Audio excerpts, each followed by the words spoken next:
자, 이번 시간에는 전산세무이급 기출문제 풀이 이론 문제부터 풀어드리도록 하겠습니다. 이론 문제를 보시게 되면 얘는 8월 7일날 시행됐던 거네요. 여러분이 응시하시게 될 시간을 보니까 12시 반서부터 14시까지 90분이죠. 1시간 반? 이렇게 시험에 응시한다고 나와 있네요.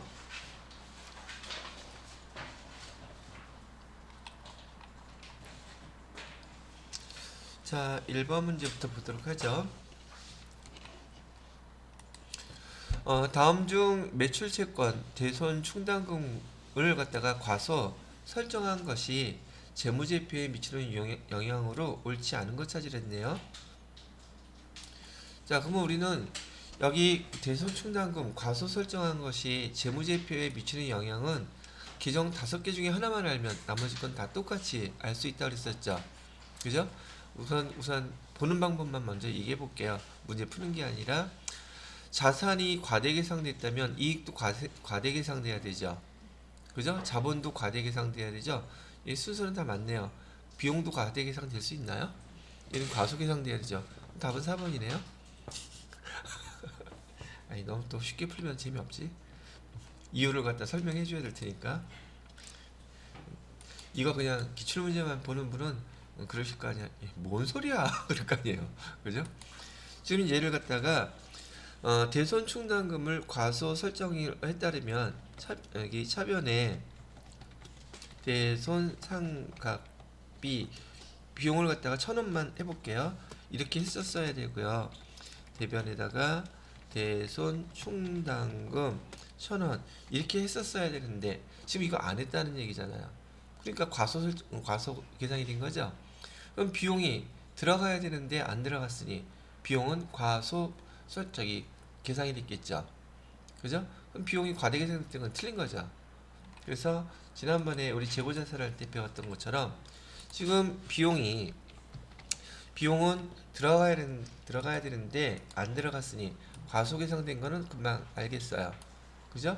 비용이 과소 계산된다면 자산, 그다음에 자산, 이익, 그다음에 자본, 그다음에 법인세, 비용까지 얘는 다 과대 계상이 되겠죠.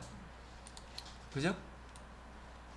이 원칙을 알게 되면은 여기서 문제 나온 거는 되게 쉽게 맞출 수 있는 문제가 된 거죠. 됐나요? 자, 2번 문제 볼까요?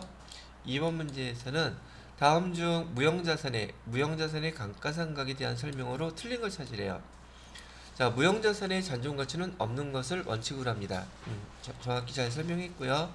두 번째, 무형자산의 내용연수는 법적 내용연수와 경제적 내용연수 중 짧은 이런 거 없었죠.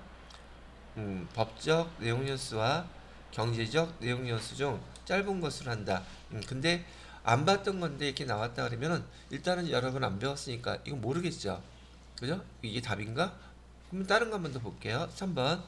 무형자산의 감가상각은 자산을 취득한 시점부터 무형자산의 감가상각은 취득한 시점이 아니라요.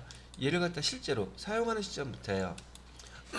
사용 시점부터 상각을 할 수 있습니다. 그리고 여기는 감가상각이라고 얘기했는데 정식 명칭은 무형자산 상각비라는 용어 쓴다 그랬었죠. 계정 명칭은 무형자산 상각비라고 쓴다는 것도 기억해 두시면 되겠고요. 틀린 건 문제에서는 얘가 틀렸어요. 그래서 3번이 답이에요. 그 다음에 4번 무형자산 상각기간은 일반적으로 20년 초과할 수 없다. 예, 맞고요. 그러면 무형자산에 대해서 여러분이 안 배운 거 이렇게 나왔고 답을 체크했다면 안 배운 거는 여기서 지금 새로 하나 추가로 기억하시고 계시면 돼요. 법적 내용연수와 경제적 내용수 중 긴 거 짧은 것을 한다. 하나씩 기억을 해두시라는 얘기죠. 되셨나요? 자, 그래서 감가상각에 대한 거 설명해 드렸고요. 그 다음에 지우고 3번부터 보시게 되면 다음 중 부채에 관한 설명으로 옳지 않은 걸 찾으래요.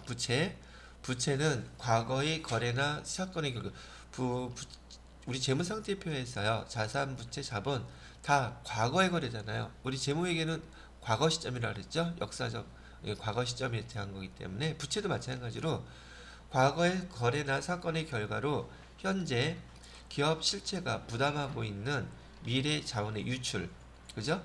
유출 또는 희생이, 사용이 예상되는 의무다. 정확히 설명 잘하고 있네요. 2번 부채의 정의를 만족하기 위해서는 금액이 반드시 확정되어야 한다. 이런 것 같은 경우에 예를 들어서 퇴직급여 충당금 그게 확정된 거예요? 예상한 거예요? 대손 충당금은 그것도 다 예상한 거죠? 확정이 아니에요.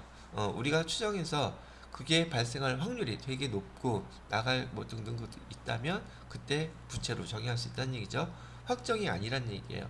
그래서 얘가 옳지 않은 것은 2번이 답이고요. 3번에 보시게 되면 과거 사건으로 인해 현재 의무가 존재할 가능성이 높고 인식 기준을 충족하는 경우 인식 기준 충족이라는 말은 우리가 재무제표에 기록할 수 있다는 뜻이에요. 충족했다는 말은 충당 부채로 인식한다. 그래서 지난번에 설명해 드릴 때 여기 충당 부채하고요. 충당 부채하고 그다음에 여기 우발 부채 제가 설명해 드린 적 있었죠. 우발 부채는 재무제표에다 기록할 수 없다 그랬어요. 그러나 주석에다는 기록한다 그랬었죠. 충당 부채는 과거에 벌어진 사건으로 지급해야 될 의무가 존재하고 그 금액이 100% 확정되지는 않아도 돼요. 대표적인 계정이 퇴직급여 충당부채 같은 거였다는 얘기죠.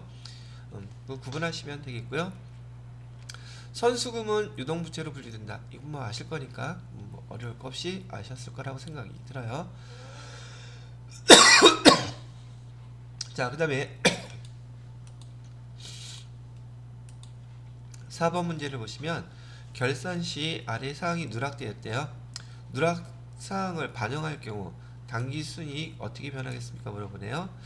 당기 발생 외상 매출. 당기 발생 외상 매출이라고 하면 차변에 외상 매출금 쓰고 대변에 이 상품인가 뭐 상품 매출이나 제품 매출을 쓰면 되겠죠. 그러면 수익이 증가하겠죠. 그렇죠? 그래서 당기 순이익 요거 반영하게 되면 요 항목을 반영하게 되면 당기 순이익이 여기 10만원 증가하겠죠. 일기 확정 부가가치세 신고납부는 얘는 부가세 예수금과 부가세 대급금 그 다음에 그 차액이 미수금이나 그 다음에 미지급 세금 발생하죠. 여기 수익비용 규정이 있어요 없어요? 없죠. 그러면 얘는 전혀 상관할 바 없는 거네요. 답은 1번이 답이에요. 혹시 또 말로만 하면 말은 안 보여요. 외상매출금이 이렇게 보통 쓸 거 아니겠어요? 외상매출금 10만원 이게 누락됐다고 하니까 이를 반영하면 외상매출금 했다 그러면은 당연히 여기 제품 매출이 있었겠죠. 제품 매출은 매출액이니까 수익이잖아요. 그래서 당기순이익이 10만원 증가한다고 얘기를 해놓은 거랍니다. 되셨습니까? 자, 그 다음에 5번 문제 같은 경우는 다음에 자본에 대한 설명 중 틀린 걸 찾으래요. 자본 계정은 여기 세무 2급 이상 이후로는 아주 많이 출제되는 문제라고 제가 얘기해 드렸었죠. 자, 1번 미교부 주식 배당금과 자기 주식 처분 손실은 자본 조정 계정으로 분류된다. 미교부 주식 배당금은 제가 뭐라고 말씀드렸었냐면 주식의 숫자가 변동될 수 있는 사항들은 자본 조정에 해당되는 항목이라 했었죠. 미교부 주식 배당금 같은 경우에는 날짜가 되면 주식 발행해야 되죠. 주식수가 변동된단 말이에요. 그래서 지난번에 설명해 드릴 때도 자본 조정 규정이라고 제가 설명해 드렸었죠. 거기에 반해서 아무리 여러분이 모른다 할지라도 자본 규정만 외워놓고 있다면 자기 주식 처분 손실은 자본 조정 규정이라는 거 알고 계시죠? 자본 조정 규정에 차감적인 성격 세 가지 있었어요. 첫 번째가 주식 발행 초과금 반대되는 규정이죠. 주식 할인 발행 차금. 두 번째는요 감자 차손. 세 번째는 자기 주식 처분 손실. 외워놨죠. 그럼 요거는 확실하게 맞출 수 있었겠죠. 그다음에 두 번째 유상감자가 이루어지면 회사의 순자산이 감소하게 된다. 유상감자라는 것은 지금 하나 이거 예를 또 밑에 들어볼게요. 우선 여기 용어부터 알아야죠. 여기 순자산이라는 건 자본이라는 뜻이에요. 자본을 갖다가 뭐라고도 부른다? 순자산이라고도 부른다. 그거를 알아야 된다는 얘기죠. 그러면 유상감자라고 하는 것은 제가 감자 그렇게 하면 의미가 자본금이 감소하는 거예요. 얘기해 드렸던 거 있었죠. 그러면 차변에 뭐라고 쓰겠어요? 차변에 자본금 쓰겠죠. 얘도 1,000원만 할게요. 그 다음에 대변에다가는 지금 유상이라고 쓰니까 돈 줬다는 뜻이잖아요. 그 금액만큼을 그냥 현금으로 줬다고 칠게요. 그래서 현금으로는 얼마를 줬게 됐냐면은 금액은 여기서 얘기하지 않았지만 일단 얼마라고 할까요? 중요한 건 벌써 답은 나왔는데 여기 1,500원이었다고 가정을 하겠습니다. 그러면 여기 자본금은 감소했는데 여기에는 감자 차손이 생기겠죠. 감자 차손에서 500원 이렇게 생길 텐데 지금 여기서 물어본 거는요. 이걸 물어본 거예요. 예, 자본금. 유상감자가 이루어지면 순자산 제가 뭐라 그랬어요? 자본금이라 그랬었죠. 얘는 감소하게 돼요? 증가해야 돼요? 원래 자본금의 자기 자리는 대변이에요. 근데 차변이 감자 됐으니까 자본금이 감소하겠구나. 감소한다고 써인 거 제대로 맞게 설명했다는 뜻이죠. 그 다음에 3번은 보시게 되면 신주 발행비는 주식의 발행과 직접 관련하여 발생되는 비용으로서 영업의 비용 이런 거 없었죠. 신주 발행비가 생기게 되면 주식 발행할 때 여기 주식을 발행하게 되면 주식 발행 초과금이 생기든지 주식 할인 발행 차금이 생기죠. 거기서 더하거나 빼거나 했었지 별도로 비용 나타나지 않았었죠. 거기 주식 발행 초과금이 생겼던 주식 할인 발행 차금이 생겼던 얘는 다 자본 계정이지 손익 계정과는 관계가 없다 그랬어요. 그죠? 영업의 비용으로 처리한다. 틀린 거 3번이 틀렸네요. 그래서 3번이다. 그 다음에 4번에 자본은 자본금. 여기 우리 자본 계정 전산회계 1급 배울 때부터 자본 계정이라든지 재무상태표 계정의 자산, 부채, 자본 정확히 암기해 놓으라 그랬죠. 여기서 한 줄이긴 하지만 이렇게 나왔잖아요. 그러면 자본은 자본금, 자본잉여금, 자본조정, 기타 포괄 손익능계, 이익잉여금 정확히 설명 잘하고 있죠. 그래서 1번, 2번, 4번은 정확하게 설명을 잘 하는 것이란 얘기죠. 자, 그 다음에 6번 문제를 보면 6번부터 10번 문제까지는 원가계산 문제네요. 원가계산 문제. 자, 6번부터 다시 보도록 하겠습니다. 다음 중 제조간접비 배부 차이 조정 방법은 제가 3가지 얘기해 드렸어요. 매출원가에다 반영하든지 기말재고에 반영하든지 배부하든지. 그죠? 그래서 여기 나누는 거는 비례배부법이라 그랬었고 매출원가에 반영하든지 영업의 손익으로 하든지. 그죠? 이거는 배부 차이 조정하는 게 아니라 얘는 제조간접비 중에서 보조 부분에 있는 것을 배부하는 것 직접 배부법이죠. 그죠? 답은 3번, 2번이 답이 되겠네요. 그리고 제가 요거 지난번에 여기도 써놨었어요. 띵, 띵, 띵, 어디지? 여기 있다. 제조간접비 배부할 때 매출원가 처리법이 있고 안분비례법이 있고 영업의 손익 있다 했었죠. 까먹었었는데 또 나왔죠. 또 기억해요. 언제까지만? 시험 볼 때까지만. 여기 만들어 놓으면 좋은 게 여러분이 기억이 안 나더라도 제가 보여드리면 기억나. 잊어버릴 때쯤 한 번씩 이렇게 보여드리면 돼요. 문제도 이렇게 나오니까요. 그 다음에 여기는 지금 뭐가 나와 있느냐면 7번 문제를 보시게 되면 다음 자료를 이용하여 평균법. 얘 지금 완성품 환산장 계산해야 될 텐데, 근데 뭐야 그랬어요? 기말 제공품 원가를 구하라 그러죠. 기말 제공품 원가를 구하려 그러면은 얘는 지금 단계 중에서 여기 종합원가 계산에서 다른 걸 다 계산을 해야 되기 때문에 얘는 잠깐 요걸 이용해 봐야겠네요. 이렇게 저도 원가 계산에서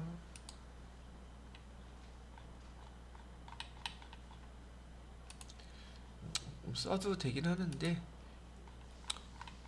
있는 거 한번 이용해 보려고요.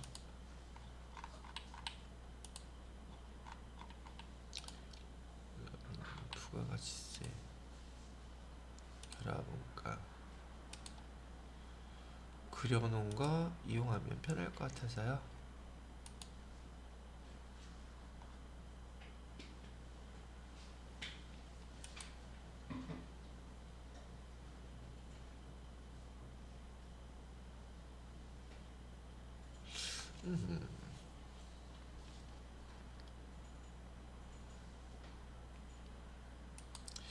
이걸로 할까 이걸로 할까. 지금 흐름상으로는 요거를 이용해야 되는데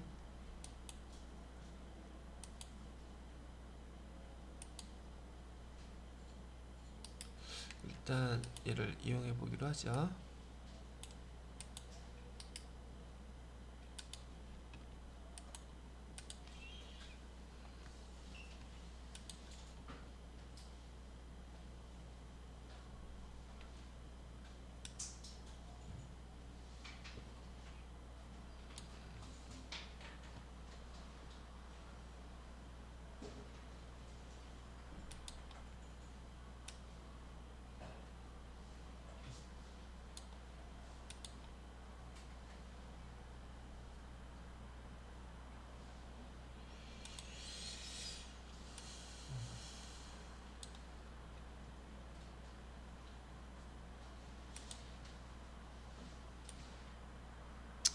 아쉽게 이게 들어갈 자리가 없네.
어찌 되었거나 저도 진화를 합니다. 이렇게 계속.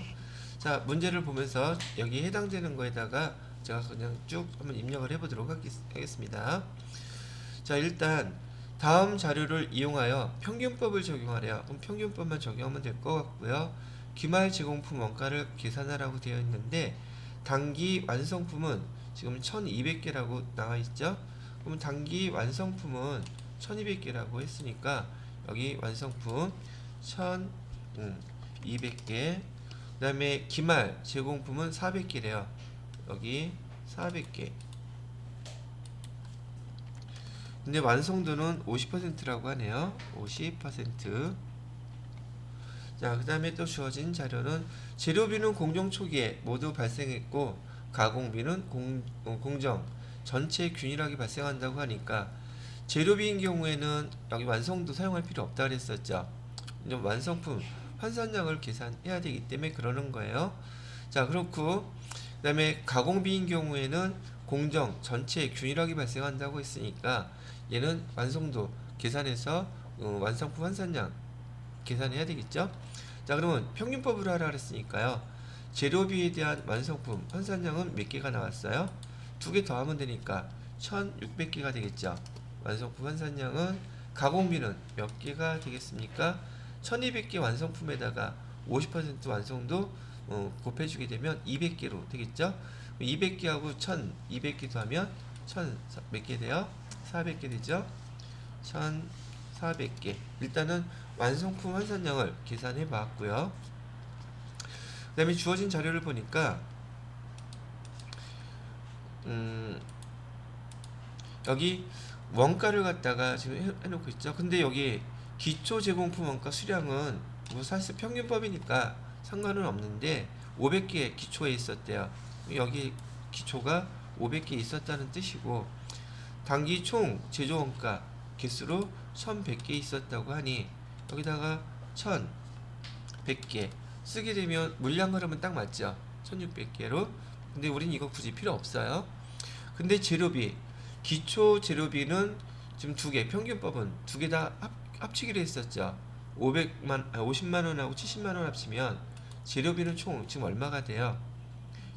여기 금액을 나누어 돼 있었는데 여기 주어진 거 나눠서 썼었죠. 근데 여기 아니 써놓을까?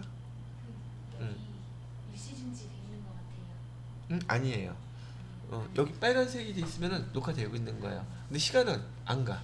중간에 한번 이렇게 하게 되면. 근데 일단 멈추면은 몇 번 지난 거 딱 나타나요. 자, 그래서 여기 직접 재료비 있는 거, 기초 제공품의 직접 재료비는 여기 50만 원이라고 써 있는 거고요. 지난번에 이거 설명드렸던 거 똑같은 거라는 걸 보여드리는 거예요, 제가. 그다음에 가공비는 얼마라고 되어 있어요? 여기 30만 원 돼 있죠. 여기 기초 제공품만 여기 30만 원. 그다음에 단기에 투입된 거에 대해서는 여기 직접 재료비가 얼마라고 되어 있냐면 70만 원 돼 있죠. 단기 투입된 거 여기 70만 원. 근데 여러분이 이렇게 자세하게 할 필요는 없어요. 바로 그냥 더해서 해도 되는 거니까. 거기에 반해서 여기 가공비는 40만 원이라고 여기 되어 있죠. 제가 그래서 요거를 두 개 묶은 거예요. 재료비는 재료비끼리, 그죠? 가공비는 가공비끼리. 그래서 여기 금액은 직접 재료비는 합쳐서 120만 원 되겠고, 가공비는 두 개 합치니까 70만 원 나오죠. 가공비는 이렇게 70만 원 나오는데, 그러면 단가를 갖다가 이제 결정해야지 돼요. 단가는 어떻게 결정했어요? 여기 단가는 이렇게 나누어주기. 여기 직접 재료비는 완성품 환산량이 몇 개라고 나와 있어요? 1600개라고 되어 있죠? 1600개 하게 되면 하나당 단가가 얼마 나와요? 120만 원을 나누기 1600개로 하게 되면 750원 나오네요. 그 다음에 여기 가공비는 1400개를 나누면 되겠죠? 1400개. 그러면 단가는 70만원 나누기 1400개 하니까 500원 나오네요. 그럼 완성품 환산량 단위당 원가 나왔죠? 그죠? 자, 보세요. 근데 시험 여기 문제에서는 기말 제공품 원가 얘를 물어봤어요. 그죠? 예. 자, 그러면 직접 재료비 기말 제공품 여기다 좀 더 기말 제공품에 대한 직접 재료비는 지금 총 몇 개가 있어요? 직접 재료비는 400개가 있죠? 거기다가 단가, 직접 재료비는 완성품 환산량 한 단위당 얼마 해주기로 했어요? 750원 이렇게 해주기로 했잖아요. 그죠? 그러면 두 개 합쳐보세요. 곱하게 되면은 750원 하니까 30만원 나오네요. 그죠? 자, 그 다음에 여기 가공비는요. 가공비는 완성품 환산량 여기 완성도 사용하니까 200개 나오죠. 거기에다가 가공비는 한 단위당 얼마 해주기로 했어요? 500원 해주기로 했었죠. 500원 이렇게 해주게 되면 10만원 나오나요? 지금 물어본 거는 기말 제공품 거 물어봤잖아요. 그죠? 기말 제공품 그럼 요거 두 개 합치니까 얼마예요? 40만원? 그래서 여기 나와 있는 그 금액은 1번이 답이 되겠네요. 지난번에 배웠던 거 저 별다른 한 거 없이 그대로 입력해서 이 금액 계산했죠. 요것만 이해하시면 여기 세무 2급에서는 이 정도로 5번 단계까지 특히 제가 그때도 설명할 때 요거 물어본다고 제가 말씀 많이 드렸었죠. 시험 문제에서 이것만 물어보게 되면 전반적으로 물량 흐름 맞춰야 되고 완성품 환산량 자동 계산해야 되고 원가 집계는 여기서처럼 원가는 다 알려준다 그랬어요. 그 다음에 완성품 환산량으로 원가 집계된 건 나누어지게 되면 여기 단위당 원가가 계산될 것이고, 이렇게 완성품에다가 곱하기만 하면은 단기 제품 제조 원가, 얘는 단기 제품 제조 원가가 될 것이고, 얘는 기말 제공품 원가가 될 것이고 계산된다 그랬었죠. 그래서 이 마지막 단계까지 요거만 물어보면은 앞에 거 다 해야 되기 때문에 세무 2급에서 주로 시험 문제를 많이 낸답니다. 이거 계산하려면 기본적으로 요거는 알아야 되기 때문에 저는 순서대로 이걸 다 설명하니까 시간이 좀 걸린 것이고요. 여러분 같은 경우에는 여기 원가 집계한 거 완성품 환산량 계산해야 되겠죠. 나누기 하면 얘도 시간은 1분 정도, 2분 정도 걸릴 것 같아요. 근데 그건 2분 정도 걸린다는 뜻은 내가 정확히 알고서 계산할 때 빨리 하면, 그 대신 아까 문제 푼 것 중에서 1분 안 걸리는 문제들 많이 있잖아요. 거기서 시간을 절약해서 이런 거 푸시는 거랍니다. 그래서 설명을 이렇게 마무리하도록 할게요. 자, 그 다음에 8번 문제 보시게 되면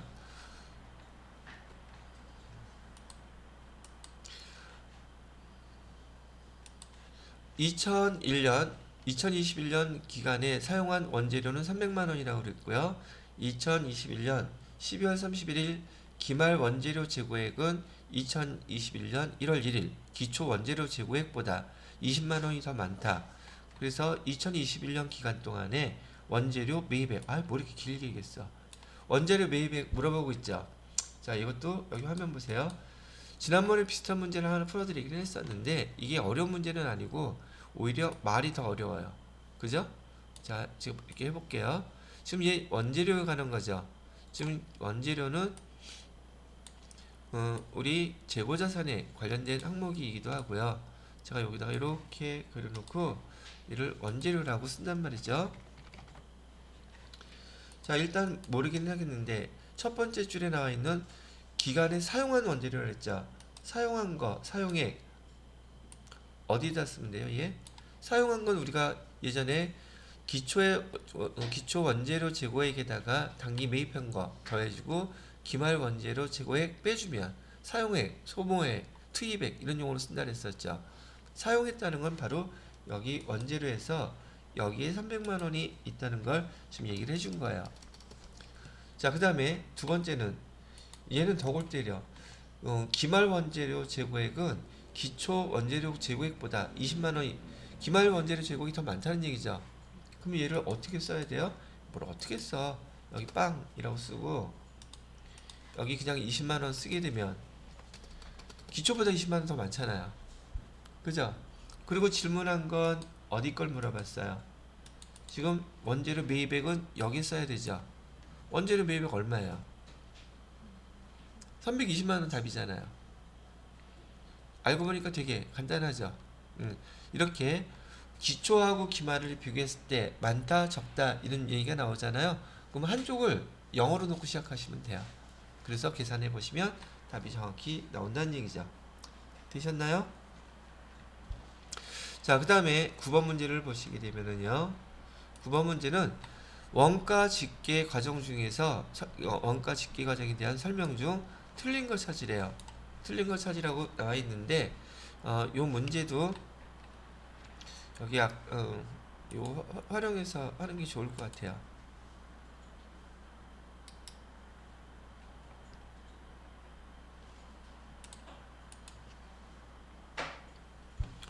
어떤 걸 사용하냐고요? 이거요.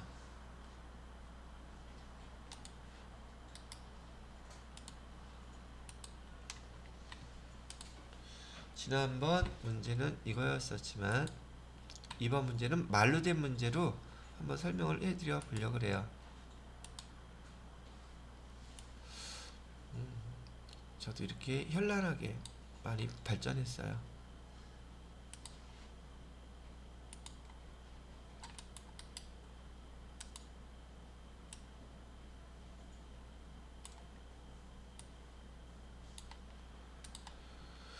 자, 이렇게 해놓고 보겠습니다. 1번에는 단기 총제조 원가는 단기 총제조 원가는 지금 여기 있는 것이죠.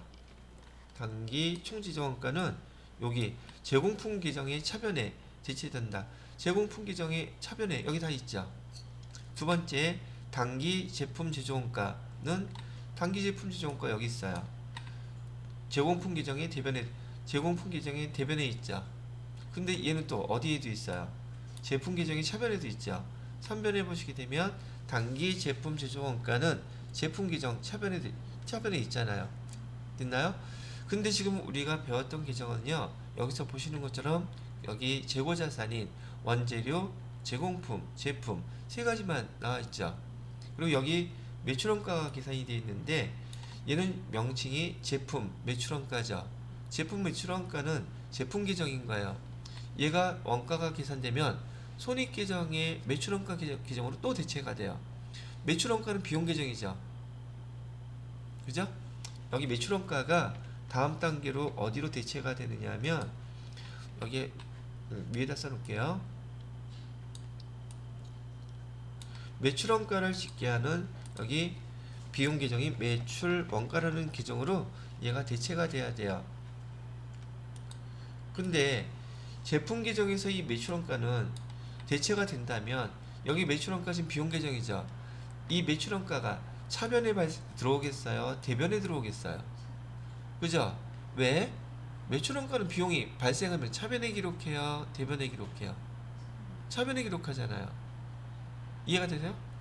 여기 매출원가 비용 계정이잖아요. 그럼 차변에 발생해야 되겠죠. 그럼 4번 보기 보세요. 제품 매출원가는 매출원가 계정의 차변이에요? 대변이에요?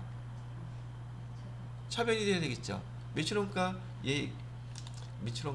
제품 매출원가는 매출원가 계정에 여기 차변 비용이니까 비용이 발생한 것으로 차변에 발생합니다. 그래서 틀린 것은 여기 4번이 틀린 거예요. 이걸로 하니까 금방 이해되시죠? 이해됐습니까? 안 되셨으면 유튜브 열심히 여기 봐주세요. 좋아요, 구독 꼭 눌러주시고요. 이거 어저께는 제 딸내미한테도 얘기했어. 딸내미한테 왜 얘기했냐고요? 뭐 공부하라고 자기 따가지고 취업하라고요. 자기가 배운 것보단 이게 취업 길이 좀 더 빠르니까 확실하고. 자, 그렇게 보여드렸고요. 그 다음에 10번 볼게요. 다음 10번은요. 제조원가에 대한 설명 중 또 틀린 걸 찾으라네요. 직접 재료비와 직접 노후비, 이건 우리 회계 1급에서 용어 배울 때 나왔던 거죠. 세무 2급에도 이렇게 다 나온단 말이에요. 직접 재료비와 직접 노후비는 기초원가 또는 기본원가라 그랬죠.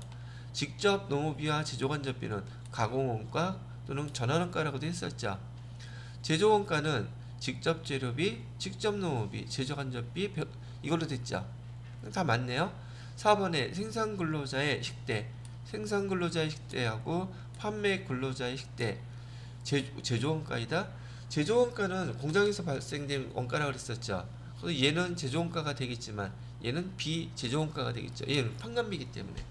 그래서 제조원가라는 용어와 비제조원가라는 용어도 여기서 한번 정리해 보시면 됐다는 얘기. 됐나요? 그러면 여기 원가 계산 문제 여기 5문제가 나왔는데 여기서 틀릴 수 있을 만한 문제는 특히나 어렵다고 손 치더라도 6번부터 7, 8, 9, 10 거의 틀릴 만한 문제는 없어요. 그죠? 익숙하게만 연습하신다 그러면 그래서 얘가 효자 종목이라고 제가 얘기하는 거예요. 그래서 원가 계산 정리 잘 해놓으시라고요. 자, 11번부터는 부가가치세 문제랍니다. 부가가치세 문제를 보시면 다음 중 부가가치세법상 재화 용역의 공급 시기, 자 보죠. 재화의 공급 시기는 기본적으로 인도했을 때, 용역이 완료됐을 때가 기본이에요. 그 다음에 완성도, 이거는 장기 할부 판매라든지 그 다음에 중간 지급 조건부라든지 완성도, 기준 지급 조건부는 다 공통된다 그랬어요. 대가의 각 부분을 지급하기로 했을 때, 그거 무슨 의미라 그랬어요? 계약서에 써져 있는 거라 그랬었죠. 대가의 각 부분을 받기로 한 때라고 돼 있죠. 맞네요. 옳지 않은 걸 찾으라 했어요. 두 번째, 폐업시 잔존재, 이거 나오면 무조건 폐업일이라 그랬죠. 이것도 알 거고. 그 다음에 직수출할 경우, 직수출할 때는 손이 길지 않으니까 배에다가 선적하면 그게 인도라 그랬었죠. 선적일이에요. 근데 얘가 수출제와의 공급가액이 확정되는데 이거 아니죠. 답은 3번이 답이에요. 4번 이게 반환 조건부라는 용어가 들어가면 조건이 무조건 완성돼야 돼요. 그죠? 그래서 조건이 성취되거나 기한이 지나 판매가 확정됐을 때 이렇게 봐주시면 이 부가가치세 문제도 어렵지 않게 적용할 수 있다는 얘기고요. 그 다음에 12번 문제 같은 경우에 보시게 되면 부가가치세법상 영세율 적용 받을 수 없는 사업자라고 물어봤어요.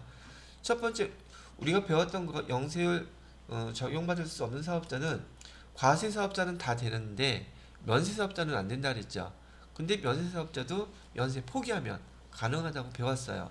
근데 그 내용이 하나도 없네. 그러면 하나 찾아볼게요. 근데 배운 내용은 어저께도 나왔던 문제라서 있어요. 중개무역 방식의 수출업자, 위탁 판매 수출업자, 그다음에 수출품 생산 후 발음이 꼬이냐?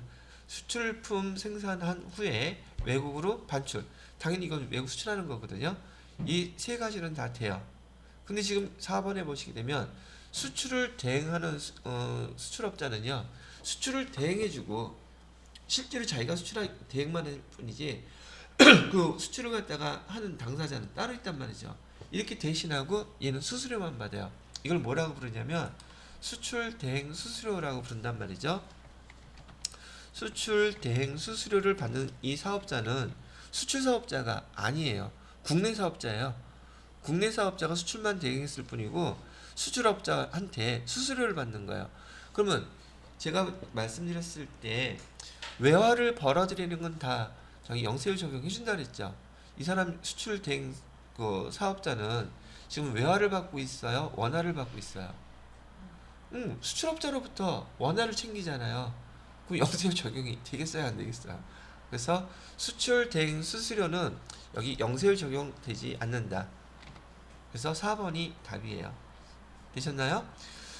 어저께 지난 시간에 풀었던 90판의 문제는 저기 부가세 문제가 2문제 나왔고 소득세 문제가 3문제 나왔었거든요. 근데 보편적으로 부가세 문제는 3문제 나와요. 소득세 이런 문제가 2문제인데 여기 보시면 13번 문제가 부가세 문제죠. 그러면 소득세 문제는 14번하고 15번 2개밖에 없죠. 근데 어저께는 그 소득세 문제가 3문제였었단 말이죠. 그래서 왔다리 갔다리 나오나 하는 생각은 들어요. 딱 정해져 있는 게 아닌가 싶기도 하고요. 뭔가 변화가 생겼나. 자, 13번 문제 볼게요. 다음은 부가가치세법상 간이과세자에 대한 설명, 옳은 것 찾으라 했는데요. 여러분은 요 13번 문제 가지고 간이과세자에 대해서 딱 정리 한번 해놓으시면 돼요. 앞으로 계속 여기 기출문제들 푸실 때 나온 문제하고 정리하면 되는데 지금 여기 2021년이면 지금이에요. 지금 2021년 7월 이후 적용되기 때문에 시험 문제 이렇게 나오는 거란 말이죠. 자, 한번 볼게요. 1번 직전 연도 재화 용역 공급가액이 합계액이 8,500만 원이 아니라 얼마라 그랬어요? 8천만 원이에요. 거기 숫자 하나만 딱 바꿔놨잖아. 그래서 얘 8천만 원 미달하는 사업자를 공급가액이 아니라 뭐라 그랬어요? 제가 간이사업자는 다 8천 미만 사업자이고요. 그 다음에 간이사업자는 이렇게 공급가액으로 계산하지 않고 다 공급대가로 계산해요. 얘기해드렸죠? 간이과세자는 공급대가로 모든 걸 계산한다. 그래서 1번 틀렸죠? 옳은 거 찾으라 했으니까 2번에 2021년 7월 1일 이후 재화 또는 용역을 공급하는 모든 뭔지 모르겠지만 모든 자 들어가면 틀리더라고요. 여기 모든 간이과세자는 세금계산서 발급이 원칙이다. 얘는 맞냐고요? 예, 틀렸어요. 왜 틀렸느냐면 여기 이번에 세법 개정됨으로 인해서 예전에는요 공급대가가 8천만 원이 아니라 4,800만 원 미만이었었거든요. 이 미만인 사업자들을 간이사업자라고 불렀었는데 이번에 세법이 개정되면서 8천만 원 미만까지 됐어요. 그래서 공급대가가 직전 연도께요. 4,800만 원은 초과하고 8천만 원 미만인 간이사업자도 세금계산서 만약에 사업자가 발급해달라고 하면 발급해줘야지 돼요. 이해되셨죠? 그러니까 모든 간이과세제가 아니라 어디 과세자? 4,800만 원은 초과하고 8천만 원은 미만인 간이사업자는 세금계산서 발급해달라고 요청을 받으면 발급해주셔야 됩니다. 모든이란 것 때문에 그래서 틀렸어요. 이걸로 잘 정리해 놓으라고 그랬어요. 간이사업자. 그 다음에 3번에 보시게 되면 2021년 7월 1일 이후 모든 간이과세자는 전액 매입세 공제할 수 있다. 전액이 아니라 여기 공급대가 있죠. 매입세액에 이거 특징적인 거니까 그냥 암기해 놓으세요. 매입한 금액에 매입세액에 0.5% 한도 내에서만 공제받을 수 있어요. 한도 내에서만 공제받을 수 있다. 그래서 3번도 틀렸습니다. 간이과세자는 과세사업과 면세사업 등을 겸용할 수 있다. 몇 번이냐?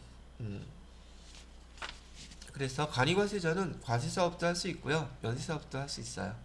금액이 크지 않아서 문제인 거지. 그래서 13번 문제로 이번에 새로 개정세법에 대한 문제가 처음 나온 것이니까요. 이걸로 간이과세제에 대한 걸로 한번 정리를 해 놓으시면 되겠습니다. 그 다음에 14번 문제 보겠습니다.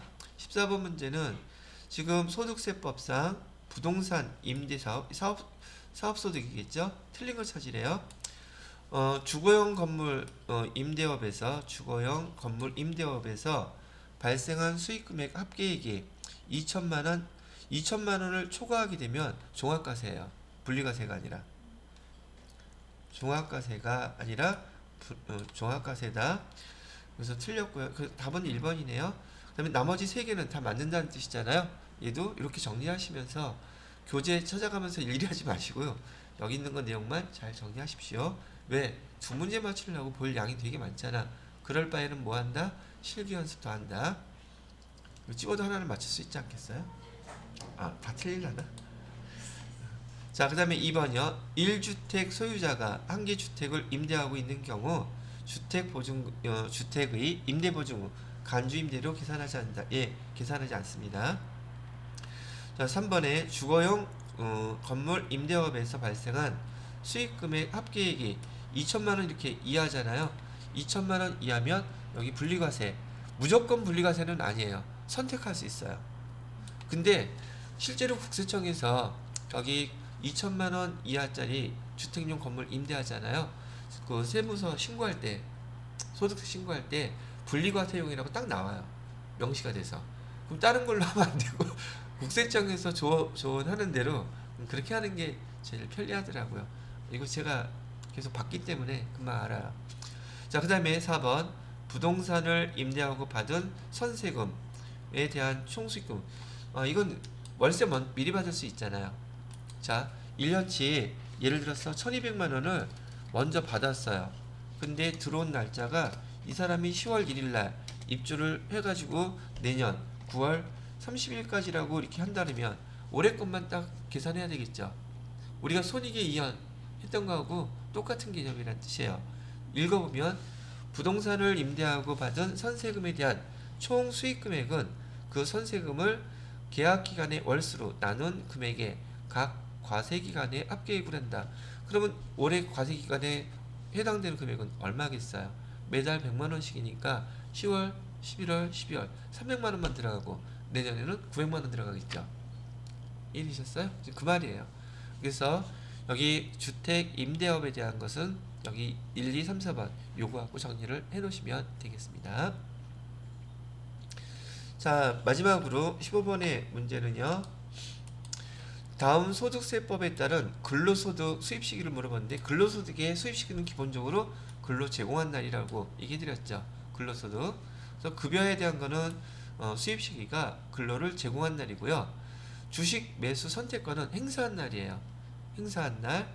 그래서 여기 보니까 1번은 맞고 2번은 틀렸네요. 그래서 퇴사하는 날이 아니라 주식 매수 선택권이 뭔지 또 알아야죠. 주식 매수 선택권 지난번에 설명해 드렸죠. 국민은행 행장이셨던 분 해드렸던 것처럼 얘는 옛날 행사한 날 이렇게 기억해 두시고요. 뭐 잘은 모르겠는데 잉여금 처분 나오면 잉여금이라는 거 돈 나눠 갖는 거잖아요. 돈 번 거. 그죠? 그럼 처분한 날이 있죠. 처분한 날이에요. 되셨나요? 그 다음에 인정상여라는 건 상여는 지금 일종의 보너스잖아요. 그죠? 그럼 이것도 보너스 받으려면 급여처럼 급여, 상여 이렇게 처리해 주시면 돼요. 되시죠? 여기까지. 그래서 지금 전산세무 2급에 대한 이론 문제 97회 거 15번 문제까지 쭉 풀어봐 드렸고요. 다음 시간에는 여기 해당되는 실기 문제 다시 한번 정리해 드리도록 하겠습니다.